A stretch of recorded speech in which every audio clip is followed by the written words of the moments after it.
अब ego problem और पेट में दर्द उनको होता है तो क्या करेंगे। चाचा का एज मंत्रिमंडल में हम शपथ लेते अपने विधायक को देखेंगे। मुख्यमंत्री जी चाहेंगे, माननीय हमारे नेता उपेंद्र कुशवाहा जी चाहेंगे तो सकरी चीनी मिल और रैयाम चीनी मिल पर अपडेट आ जाता है, लोहट वाला मामला फंस जाता है, माधव आनंद की रीढ़ चोरी कर रहे हैं। देखिए, कुछ लोगों की आदतन होती है, हमेशा कॉन्स्टिपेशन से प्रेरित रहते हैं, तो उनके चेहरे पे तो थोड़ा आपको खुशी नहीं मिलेगी। वो तो सोच रहे थे मुख्यमंत्री बन जाएंगे। चप्पल दिखाए थे कि चप्पल पहन के हमको चुनाव प्रचार करना पड़ रहा है। आज भी चप्पल ही पहने हुए हैं। बजबजाती हुई मधुबनी शहर है, क्या इस बार के बरसात में उससे निजात दिला देंगे कि 13 नंबर गुमटी पर आरोपी का बात चल रहा था। मुझे लगता है कि रास्ता जल्दी ही निकलेगा। मैथिली अकादमी को लेकर आरोप लग रहा है मिथिलांचल के विधायकों पर कि मुंह बंद रहे। माधव आनंद का 2 ड्रीम प्रोजेक्ट, इको पार्क और मिथिला हाट, दोनों।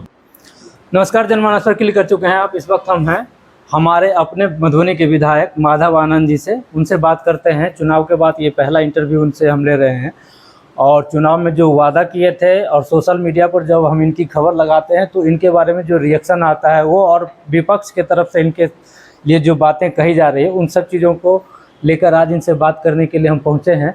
जनमानस पर आपका स्वागत है। बहुत बहुत धन्यवाद। सबसे पहले नई सरकार बनी है, नई सरकार से बिहार के लोगों को और मधुबनी के लोगों को क्या नई उम्मीदें हैं?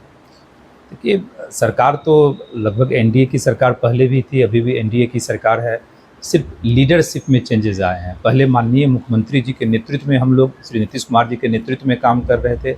अब जो है सम्राट चौधरी जी नए मुख्यमंत्री बने हैं, उनके नेतृत्व में पूरा एनडीए सब एकजुट है। तो निश्चित रूप से नए मुख्यमंत्री के नेतृत्व में हम सब लोग काम करेंगे। मंत्रिमंडल का विस्तार भी होना ही है। संभवतः फर्स्ट वीक ऑफ मई में जो है मंत्रिमंडल का विस्तार होगा और सरकार की नीति नियति सब कुछ तो वही है। आदरणीय नीतीश कुमार जी के नेतृत्व में बिहार में जितने काम हुए हैं, जो उनका मॉडल रहा है 7 निश्चय 1, 7 निश्चय 2, 7 निश्चय 3, तो तमाम मॉडल पे ही हम लोग आगे बढ़ने का काम करेंगे।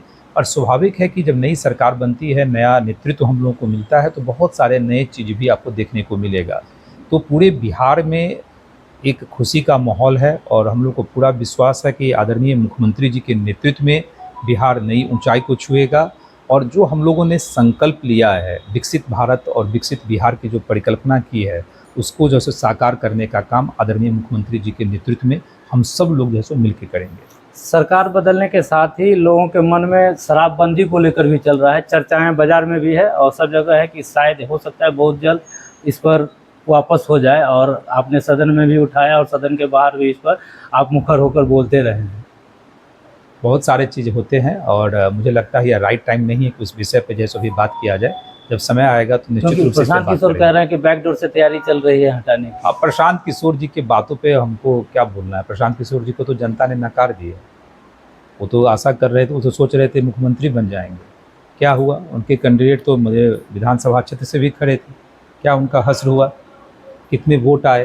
तो प्रशांत किशोर जी क्या बोलते हैं नहीं बोलते हैं, अब हर विषय पे प्रतिक्रिया देना क्या मतलब बनता है। उनको जो बोलना है बोलते रहें। हम लोग की सरकार है, हम लोग गंभीर हैं, हम लोग लगातार विकास के कार्यों को चला रहे हैं। आदरणीय प्रधानमंत्री जी का जो विज़न है, आदरणीय नीतीश कुमार जी का जो विज़न है, उस विज़न को आदरणीय सम्राट चौधरी जी के नेतृत्व में हम लोग आगे बढ़ाएंगे। चुनाव के दौरान जब आपसे इंटरव्यू लिए थे तो आप चप्पल दिखाए थे कि चप्पल पहन के हमको चुनाव प्रचार करना पड़ रहा है क्योंकि बजबजाती हुई मधुबनी शहर है।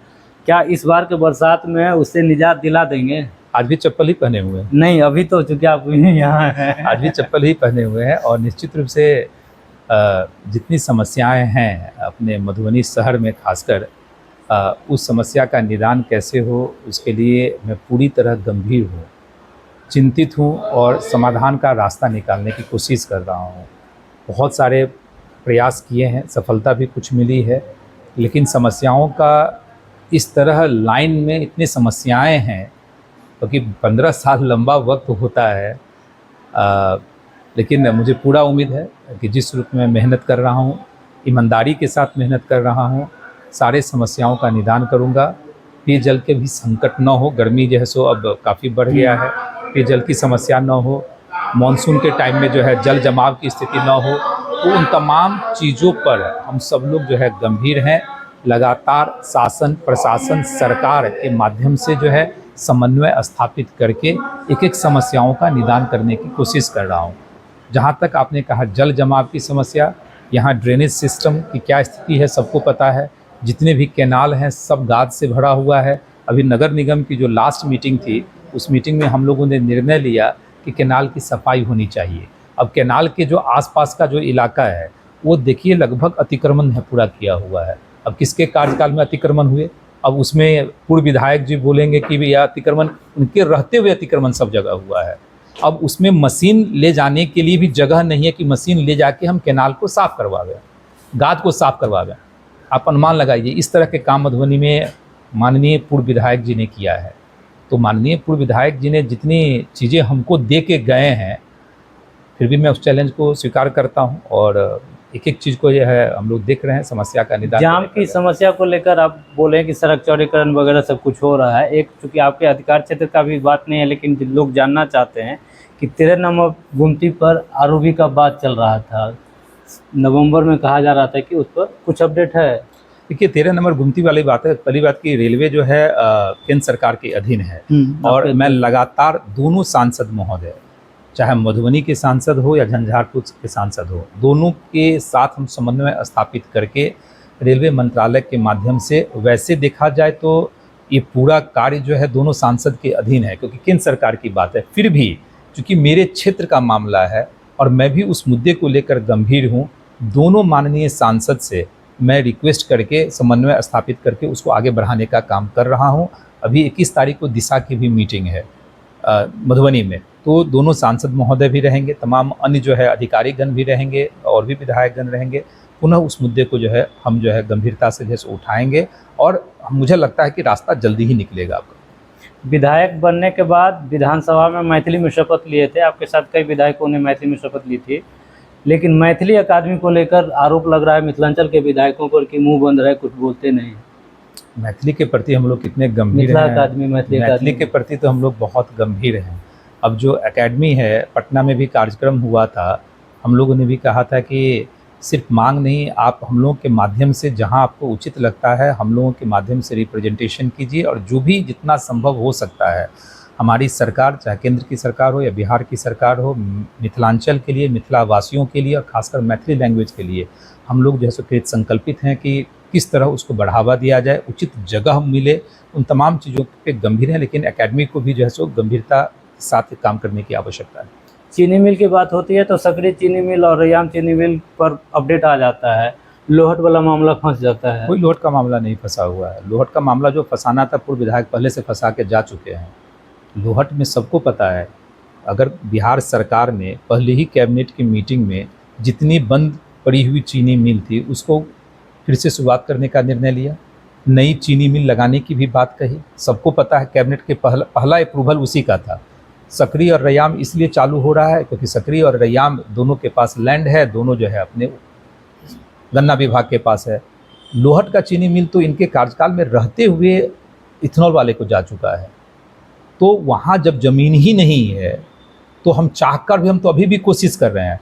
लास्ट प्रेस कॉन्फ्रेंस में मैंने दिखाया भी था, लेटर भी दिया था कि गन्ना विभाग के माध्यम से मैंने डीएम साहब को भी लेटर लिखवाया है कि हमको 100 एकड़ लैंड दीजिए। यहाँ तो 5 बीघा लैंड मिलने के लिए तैयार नहीं है मधुबनी में। सेंट्रल स्कूल अभी यहाँ खुलना है, हम लोग लगभग 6 महीने से प्रयास कर रहे हैं लैंड मिल जाए, वो लैंड नहीं मिल रहा है। तो 100 एकड़ लैंड आप समझ सकते हैं कितना बड़ा चंक होता है। अगर आज गंभीर रहते और उनके कार्यकाल में जिस तरह इथेनॉल को दिया गया उसी टाइम में अगर वो गंभीर रहते तो इथेनॉल को नहीं दिया रहता, वो लैंड आज भी लोहट के नाम पे ही रहता, तो आराम से इसकी शुरुआत हो जाती।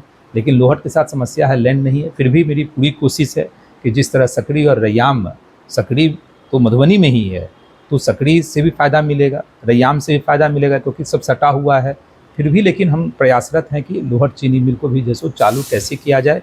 अब ज़मीन की उपलब्धता पे सब कुछ डिपेंड करता है क्योंकि लंबा चौड़ा ज़मीन चाहिए, इसके लिए 100 एकड़ देखिए उसमें डीएम साहब लगे हुए हैं, कितना एक्वायर कर पाते हैं नहीं कर पाते हैं। और जो इथेनॉल की फैक्ट्री लगनी थी वो भी नहीं लगा, वो भी भाग गया, वो ज़मीन भी सरेंडर करने के लिए तैयार नहीं है। तो समस्याएं तो बहुत कुछ क्रिएट करके गए हैं। अब मेरे चाचा तो बोलते रहेंगे, अब चाचा हैं तो चाचा को थोड़ा एज, और कुछ बोलते हैं। चाचा का एज का भी फर्क पड़ता है, ज़्यादा एज हो जाता है तो थोड़ा लोग ज़्यादा बोलते हैं, तो चाचा को बोलने दीजिए। चाचा बोलते हैं कि सिंगिनिया चौक से सूर्य स्कूल वाली सड़क, स्टेडियम हो या फिर बस स्टैंड, सबका माधव आनंद क्रेडिट चोरी कर रहे हैं। देखिए, 2-3 चीज़ें को आपको समझने की आवश्यकता, कोई विधायक की योजना नहीं होती है। जितनी बातों में कह रहा हूँ, आखिर स्टेडियम की योजना भी पुरानी ही है। उनके रहते हुए स्टेडियम बनना क्यों नहीं स्टार्ट हुआ? आपने कभी पूछा? रिंग रोड जो है आज की योजना नहीं है। आखिर मेरे बनते ही रिंग रोड 210 करोड़ कैसे सैंक्शन हुआ? आज निधि चौक से लेकर रेलवे स्टेशन तक का चौड़ीकरण रुका हुआ, कितने साल से रुका हुआ सबको पता है। 4 साल 5 साल से रुका हुआ, आधा काम हुआ। उनके कार्यकाल में क्यों नहीं हो पा रहा था?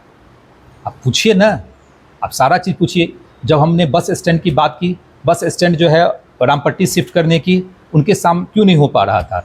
हमने जो मिनी मिथिला हाट की बात की, क्यों नहीं उनके काम हो रहा था? मिनी मिथिला हाट तो मेरा इनिशिएटिव था, जो मैं लैंड भी एक्वायर कर लिया, लैंड राजस्व विभाग का है, लैंड आइडेंटिफाई करके उस पर DPR बनना स्टार्ट हो गया। तो देखिए कि सब कुछ डिपेंड करता है कि विधायक की कितनी ईमानदारी है, कितनी ईमानदारी के साथ काम करना चाह रहे हैं। जितने क्वेश्चन माननीय पूर्व विधायक ने जीवन भर में नहीं उठाया होगा विधानसभा सत्र में, उतना तो हम एक सत्र में उठा दिए हैं। पूछिए ना, सब रिकॉर्ड में होता है। आप लोग पत्रकार हैं, थोड़ा रिकॉर्ड निकालिए। आप सर्च ही कर लीजिए गूगल पे या ChatGPT पे सर्च कर लीजिए कि माननीय पूर्व विधायक, नाम लेने की आवश्यकता नहीं है, कि कितने क्वेश्चन जो 15 साल में उठाए हैं। और मेरे बारे में भी पता कर लीजिए कि हम 2 सत्र में कितने क्वेश्चन उठा लिए हैं। तो मेरी गंभीरता है, जो छोटी छोटी समस्या थी हम समन्वय स्थापित करते हैं। हर बार मैं DM साहब से मिलता हूँ, जितनी बार आता हूँ हर बार मिलता हूँ। हर बार मैं SP साहब से मिलता हूँ, हर बार SDM से मिलता हूँ, नगर आयुक्त से मिलता हूँ, नगर के मीटिंग में मैं जाता हूँ। 15 साल में वो कभी नगर के मीटिंग में नहीं गए, तो नगर की समस्या का समाधान कैसे होगा? मुझ में ना कोई अहंकार है, ना मुझे कोई दिक्कत है। हमको नगर की मीटिंग में भी जाता हूँ, नगर आयुक्त के साथ भी बैठता हूँ, हर जगह समन्वय स्थापित कर रहा हूँ, जिससे कि काम मेरा तेज़ी से आगे बढ़े। कोई ईगो प्रॉब्लम नहीं है। अब ईगो प्रॉब्लम, अब पेट में दर्द उनको होता है तो क्या करेंगे? चाचा का एज हुआ, दर्द होने दीजिए। माधव आनंद का 2 ड्रीम प्रोजेक्ट, इको पार्क और मिथिला हाट, कहाँ स्टेटस उसका क्या है? दोनों मिथिला हाट की मैंने कभी घोषणा नहीं की थी ड्रीम चुनाव में। प्रोजेक्ट बोल रहे लेकिन हैं। मेरा ड्रीम प्रोजेक्ट है, ऑलरेडी लैंड हम लोग आइडेंटिफाई कर लिए हैं। जस्ट संकेत मैं आपको दे रहा हूँ, जो मेरा रिंग रोड जा रहा है उसी के आसपास हमने जो है 19 बीघे लैंड को आइडेंटिफाई कर लिया है। और जब आइडेंटिफाई किया तो ADM साहब के नेतृत्व में, नगर आयुक्त के नेतृत्व में, मेयर साहब भी थे, हम सब लोगों ने लैंड विजिट किया है। अभी जो हम कल DM साहब से मिले थे तो पूरा प्रपोजल भी मैंने सबमिट किया है। बहुत जल्दी उस पर काम जो है सो आगे स्टार्ट हो जाएगा। और मैंने विधानसभा में प्रश्न भी उठाया था, मिनी मिथिला हाट की बात मैंने कही थी, तो उस पर आगे चल रहा है। जहाँ तक आपने कहा इको पार्क आप देख रहे होंगे कि नगर निगम का जो ऑफिस है वहाँ एक पार्क बन रहा है मेरा, आप लोग देख रहे हैं उसका को। दूसरी बात कि जब बस स्टैंड हम यहाँ से खाली करेंगे, जब रामपट्टी जाएगा, तो जो समस्या ट्रैफिक का है उससे भी निदान मिल जाएगा। रिंग रोड जो ही मेरा बन जाएगा तो ट्रैफिक 90% मेरा ट्रैफिक ही समाप्त हो जाएगा। और जो रामपट्टी में जब बस स्टैंड शिफ्ट होगा और वो जो ज़मीन मेरा बस स्टैंड का है, वहाँ मैंने इको पार्क बनाने की बात कर रहा हूँ। वहाँ इको पार्क तब बनेगा जब मेरा बस स्टैंड यहाँ से शिफ्ट कर जाए। तो लगातार काम हो रहा है। अब काम होगा तो कुछ लोग खुशी होगी, जनता के चेहरे पे मुस्कान होगा। और कुछ लोगों की आदतन होती है, हमेशा कॉन्स्टिपेशन से प्रेरित रहते हैं, तो उनके चेहरे पे तो थोड़ा आपको खुशी नहीं मिलेगी। अच्छा, आखिरी सवाल, इस बार मंत्रिमंडल में हम शपथ लेते अपने विधायक को देखेंगे? देखिए, कौन मंत्रिमंडल में शपथ लेगा नहीं लेगा वो माननीय मुख्यमंत्री जी का विशेषाधिकार होता है। और हम जहाँ हैं बहुत खुश हैं। मैं अपनी रिस्पॉन्सिबिलिटी को अच्छी तरह निभा रहा हूँ। और राजनीति में बहुत कुछ क्या होता है कि बिन मांगे भी मिलता है। और इतने कम टाइम में मैं विधायक भी बना, मैं सदन का नेता भी हूँ अपने पार्टी की तरफ से, हम सभापति भी हैं 0 आवर के। तो मैंने कुछ मांगा नहीं, अपने आप मिलता जाता है। तो प्रतिभा कभी छिपता नहीं है। जो हम इनिशिएटिव लेते हैं, जो मेरी क्षमता है, बोलने की क्षमता है, जो विद्वता है, वो मुझे प्रूफ करने की आवश्यकता नहीं है। लोग खुद देखते हैं, लोग खुद पसंद करते हैं, लोग खुद एनालाइज करते हैं, उसके अकॉर्डिंग मुझे रिवार्ड मिलते जाता है। समय आएगा जब ईश्वर चाहेंगे, माननीय मुख्यमंत्री जी चाहेंगे, माननीय हमारे नेता उपेंद्र कुशवाहा जी चाहेंगे, जो निर्णय लेंगे हम सब साथ में। हमको समय दिए, बहुत बहुत धन्यवाद। इस वक्त इतना है, मुझे दीजिए इजाज़त। नमस्कार।